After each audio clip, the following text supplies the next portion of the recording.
ओला dock YouTube channel को subscribe करें और बेल आइकॉन को दबाना मत भूलें। अस्सलाम वालेकुम। मेरा नाम आमना इफ्तिखार है और मैं एक माहिर नफ्सियात हूँ। Currently I am working at rainbow obesity and eating disorder centre and ever care hospital.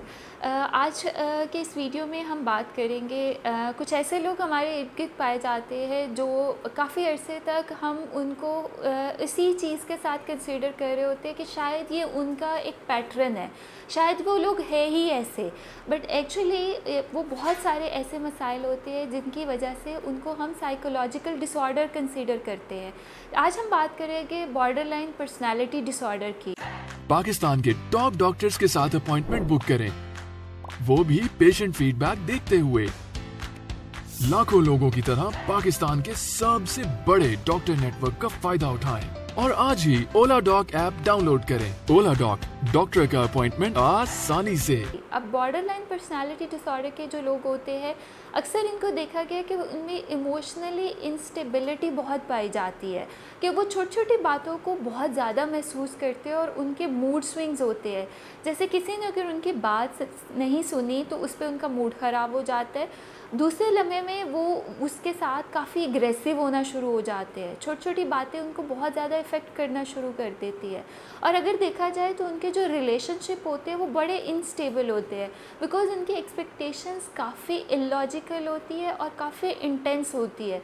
जब दूसरे उनको उनके तरीके से ट्रीट नहीं करते या उनको लगता है कि उनको वो समझ नहीं पा रहे होते, तो वो बहुत इंटेंस इमोशंस में चले जाते हैं। इन इंटेंस इमोशंस में बहुत ज़्यादा वो रोना शुरू कर देते हैं, बहुत ज़्यादा वो कंप्लेनिंग हो जाते हैं, बहुत ज़्यादा वो शिकायत करना शुरू हो जाते हैं कि या तो जो उनके इर्द गिर्द उनके फैमिली मेम्बर्स हैं, उनका स्पाउस है या उनके फ्रेंड्स हैं या उनके कोलीग्स हैं, शायद वो उनको समझ नहीं पा रहे। इन लोगों के रिलेशनशिप बहुत इनस्टेबल होते हैं कि वो एक दफ़ा अगर किसी रिलेशनशिप में जाते हैं तो वो पीक पर होते हैं। बॉर्डर लाइन मीन कि वो दो एक्सट्रीम में होते हैं, हमेशा वो एक्सट्रीम्स रिएक्शंस जो होते हैं वो शो कर रहे होते हैं। अगर वो किसी की केयर करते हैं तो एक्सट्रीम केयर कर रहे होते हैं, अगर वो उसी शख्स के साथ आप थोड़े अरसे के बाद देखेंगे तो वो इनस्टेबल हो जाता है, वो उसी के ख़िलाफ़ नेगेटिव होना शुरू हो जाते हैं। वही शख्स फिर उनको लग रहा होता है कि शायद वो सबसे बड़ा उनका दुश्मन है। और अगर हम साइकोलॉजिकली उनको इमोशनली देखें तो उनमें क्रॉनिक फीलिंग ऑफ एम्प्टीनेस होती है, कि सब कुछ वो कर रहे होते हैं, वो अपनी लाइफ में अपने काम काज भी कर रहे होते हैं, अपनी चीज़ों को भी मैनेज कर रहे होते हैं, लेकिन वो एम्प्टीनेस, क्रॉनिक एम्प्टीनेस कि उनको अंदर से लग रहा होता है बिल्कुल खालीपन है, जिसकी वजह से अक्सर इन लोगों में सेल्फ़ हार्म बहुत पाया जाता है। वो दूसरे लोगों की अटेंशन लेने के लिए कुछ एक्सट्रीम बिहेवियर्स भी कर रहे होते हैं, जिसमें self harm is very common. वो अपनी पेन को, जो उनकी इमोशनल पेन होती है, उसको ख़त्म करने के लिए समटाइम्स अपने आप को भी नुकसान पहुंचाना शुरू करते हैं। And somehow they are very suicidal as well. But इनमें सुसाइडल अटैम्प्ट्स कम होती है, सुसाइडल थॉट्स इनमें काफ़ी ज़्यादा होते हैं, जिसकी वजह से इन लोगों का जो मूड होता है वो अक्सर बड़ा इरिटेबल होता है। अक्सर आपने देखा होगा ऐसे लोग जो होते हैं वो बहुत जल्दी छोटी छोटी बातों पे उनमें चिड़चिड़ापन आ जाता है और एक्सट्रीम रिएक्शंस वो शो करना शुरू कर देते हैं। दूसरी तरफ इन लोगों की एंजाइटी लेवल्स जो होते हैं वो काफ़ी ज़्यादा होते हैं।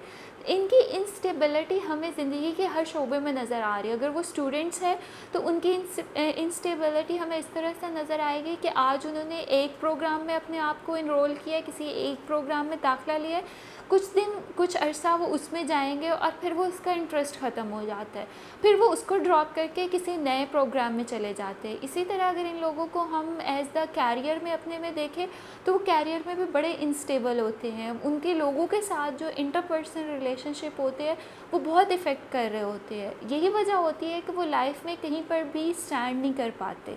तो हमारे यहाँ इन लोगों को जो एक सोसाइटी तजवीज़ करती है, जो सोसाइटी में इनको कंसीडर किया जाता है कि ये लोग या तो बहुत पैम्पर्ड समझे जाते हैं या इनके बारे में ये तस्वर किया जाता है कि ये बड़े अनस्टेबल लोग हैं। But actually they are not unstable और they are not pampered, they have some personality disorders, जिनको बॉर्डरलाइन पर्सनैलिटी डिसऑर्डर बोला जाता है, जिसकी वजह से इन लोगों में इमोशनल इंस्टेबिलिटी, डिप्रेशन, एंजाइटी और बहुत सारे दूसरे मसाइल जो होते हैं उनका ये शिकार होते हैं। तो अगर आपको लगे कि आपकी फ़ैमिली में कोई भी शख्स इस तरह के मसाइल का शिकार है तो must consider the professional help. हो सकता है जब वो प्रोफेशनल हेल्प ले तो उनके आपस के ताल्लुकात बेहतर हो जाए, वो एक प्रोग्रेसिव लाइफ में वापस आना शुरू हो जाए।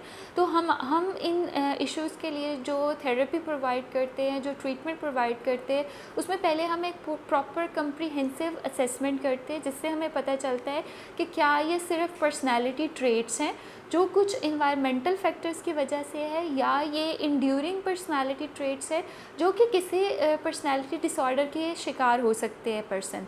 तो इनके असेसमेंट के बाद हम इनको थेरेपी प्रोवाइड करते हैं, जिसमें कोग्निटिव बिहेवियरल थेरेपी होती है जो कि CBT कहलाती है। उसमें इन लोगों के थॉट्स पे और इमोशंस पे काम किया जाता है। और दूसरी थेरेपी होती है जिसको हम डायलेक्टिकल बिहेवियरल थेरेपी बोलते हैं, जिसमें इनकी जो इमोशनल इंस्टेबिलिटी है उस पर काम किया जाता है। इनको माइंडफुलनेस सिखाई जाती है कि किस तरह से वो अपने इमोशंस को समझ सकते हैं। जब आप अपने इमोशंस को समझते हैं तो आप उसको चेंज कर सकते हैं, आप उसको कंट्रोल कर सकते हैं।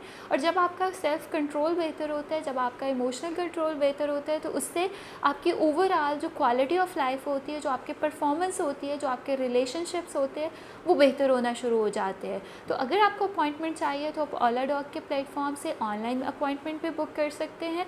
और अगर आप क्लिनिक पे विज़िट करना चाह रहे हैं तो आप ओला डॉग के प्लेटफॉर्म से अपनी अपॉइंटमेंट जो है वो बुक करवा सकते हैं। Thank you so much.